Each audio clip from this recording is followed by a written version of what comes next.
Let's put language around why that matters. Currency is what you spend. Money is what you trust across time and distance. Dollars are fantastic as currency. No debate there. You buy lunch, pay your electric bill, cover your car note. But as long-term money, the dollar faces predictable headwinds. Inflation, policy decisions, credit cycles, all the human stuff that makes the measuring stick bend year after year. Bitcoin is an attempt at better money, digital, borderless, verifiable, and capped. You can move it worldwide in minutes. You can divide it into 100 million pieces. You can audit the supply with math, not marketing. And if you self-custody correctly, you hold value without asking for permission. I learned the value of permissionless the hard way.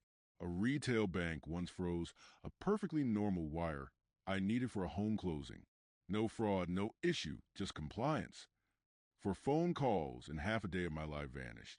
That was my light bulb moment. I realized my money was only sort of mine if I needed someone else's business hours to move it. Sending value to myself with Bitcoin on a Saturday afternoon felt like stepping from the DMV into the sunlight. Same person, different rules. Now, why does timing matter? Because Bitcoin is a global, permissionless asset that trades 24/7. It doesn't wait for the bell to ring on Wall Street. It doesn't care which state you live in or what your bank's wire cutoff time is. A nurse in Ohio, a trucker in Texas, a coder in California, all saving in the same digital unit as a teacher in Manila or an engineer in Berlin.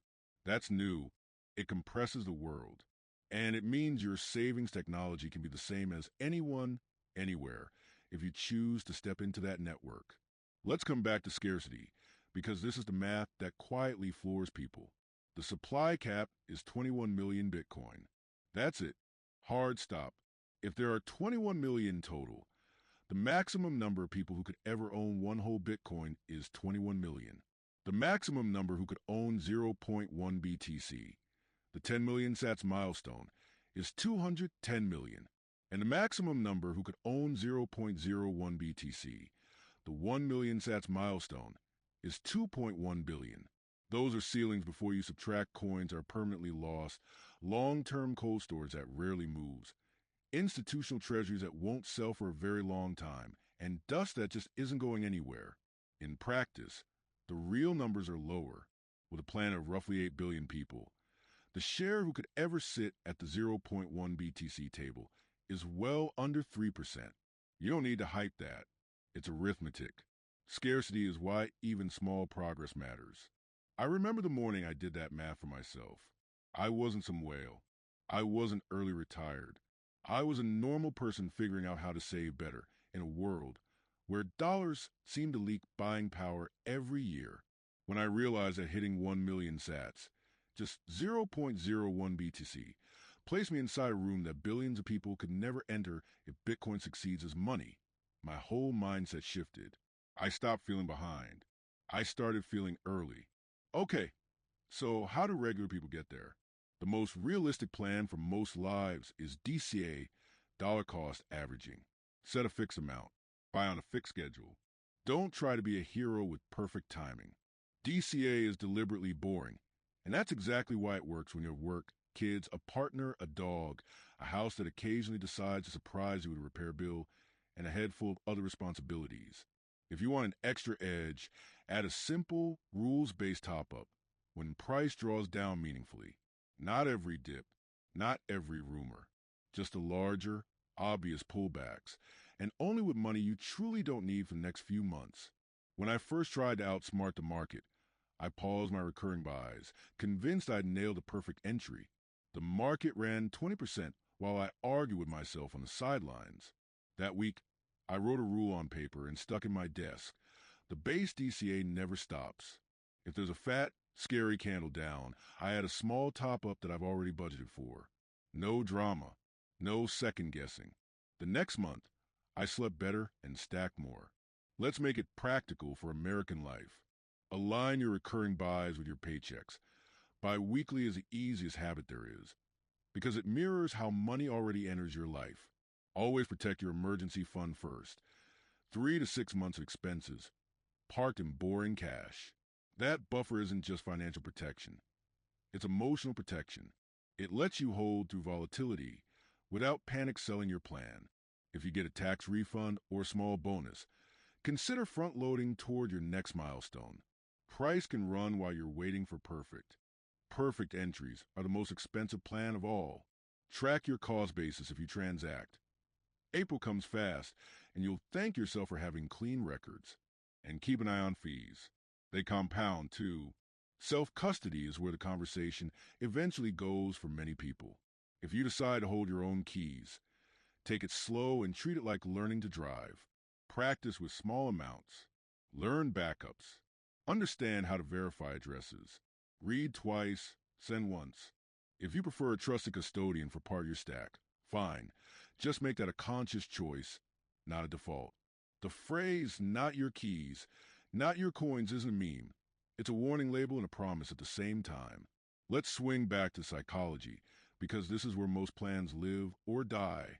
When you think in sats instead of dollars, you get a feedback loop you can actually feel. Dollars are noisy.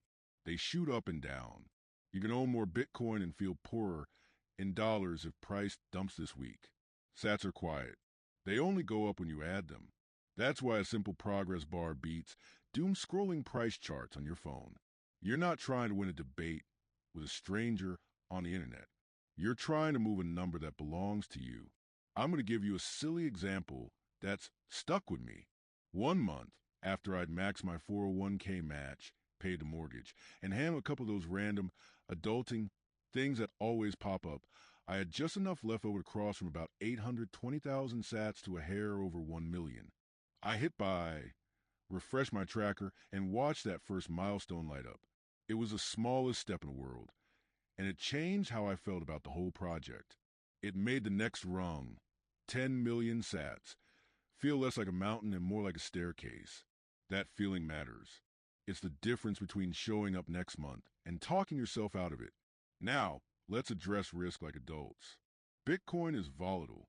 There will be drawdowns that make your stomach flip, and there will be weeks where every headline sounds like the sky is falling.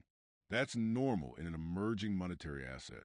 It's also why you set rules in calm, whether that you can follow in the storm. DCA with an emergency fund is a life jacket. It keeps you from doing something you'll regret while Twitter is on fire.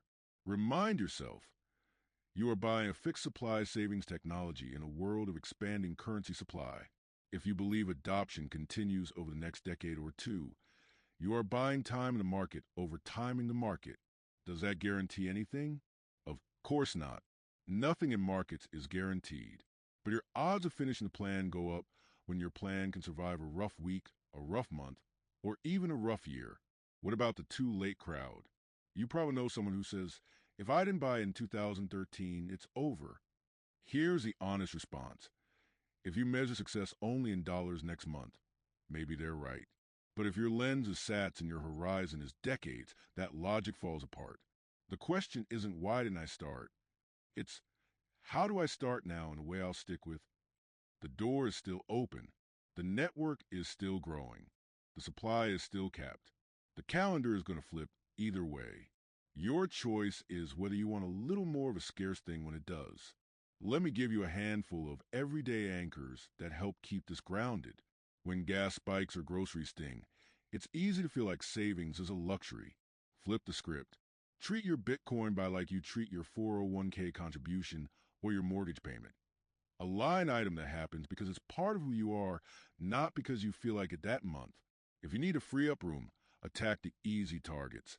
Subscriptions you forgot, brand switches on a few items, cooking 2 more dinners at home per week. Small shifts fund small buys. Small buys move your sats number. Your sats number moves your future. Another anchor. Talking milestones, not price targets. Price targets seduce and distract. Milestones belong to you. 1 million sats is yours when you hit it. 10 million sats is yours when you hit it. A clean, fixed set of milestones won't argue with you. They just wait for you to arrive. I also want to speak directly to the emotional side of legacy. There's a reason people use words like legendary when they talk about the 0.1 BTC mark. It's not bravado. It's perspective. If the math says fewer than 3% of humans could ever sit at that table, then getting there is more than a financial checkbox. It's a signal to your future self, and maybe your kids or your grandkids, that you acted with foresight when it wasn't fashionable, that you took saving seriously in a world that teaches consumption as a way of life. I'm not promising anyone a castle.